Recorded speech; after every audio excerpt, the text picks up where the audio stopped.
What are you doing? I'm trying to figure out how to do my overhead pressing without going to the gym. I love that you're being creative, but let me show you a better body weight option you can do at home. Come on.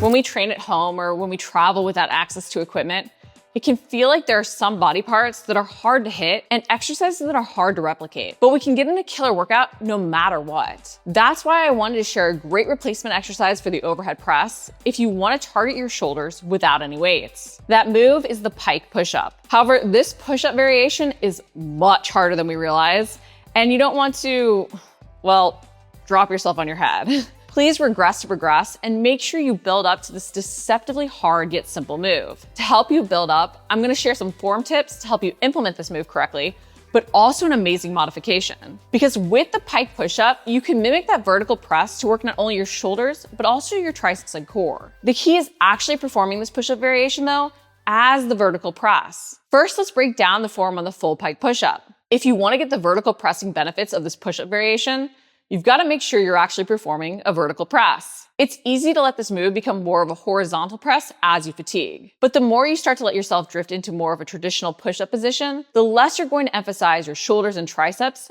and the more your chest is going to begin to work. You may find your pike push-up turns more into a decline variation, which isn't bad, it's just not working the same muscles to the same extent. To do the pike push-up, you want to place your feet up on a bench or couch or stair. The higher the platform, the more challenging this move will be. The platform allows you to shift more weight onto your arms for added resistance. Walk your hands back so your butt is up in the air and your chest is facing back towards the wall behind you with your arms extended. You want to try and create as straight a line as possible from your hands up to your butt. As you begin to lower, you'll shift forward just slightly as you lower your head towards the ground at about your fingertips. Think about the similar movement of the overhead press, but in reverse. When your head is near the ground, that's like the bar at your chest. Then as you extend your arms out to push back up in the pike, that's like you pressing the bar overhead. You want to think vertical press and push your butt up towards the ceiling. You just don't want to end up rocking so forward, your hands are at your shoulders or chest. This isn't that incline bench or decline push-up. You can even lower your head to lightly touch the ground before pressing back up. Really focus on pushing that ground away with your entire hand. As you get tired, it's easy to not notice you start to push forward off of your feet and move into less of that vertical position. While you are pushing off your toes on the bench to load your weight vertically,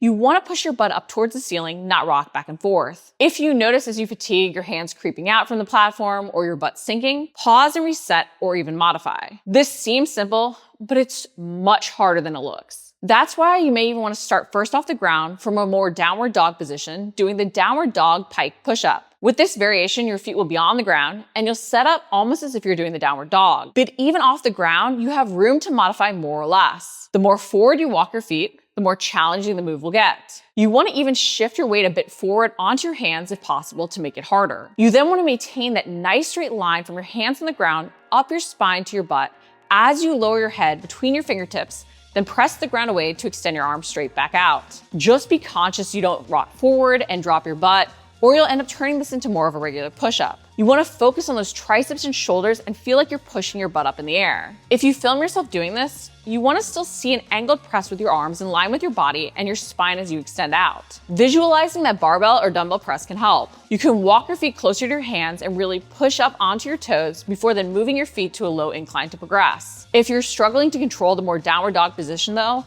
don't walk your feet in towards your hands just yet. Instead, even consider putting your hands on an incline like a stair. By raising your hands up, you reduce the resistance on your upper body, helping you practice that vertical press but with a lighter weight. Regress to progress and focus on the proper movement and feeling your shoulders and triceps working. There's always a way to match our fitness level and even the equipment we have on hand to get in a great workout based on our needs and goals. But try one of these pike push-up variations using what you need based on your abilities now. Just like we change up tools and weights and reps to create progression with the overhead press, you can vary resistance through the inclines and foot positions with the pike push-up. You can even change up the tempo you use to perform the pike push-up, slowing down even just parts of the exercise. And then you can use it for interval work or different rep and set designs as needed. When we don't have access to equipment, we can still challenge ourselves and build muscle and strength with fabulous workouts.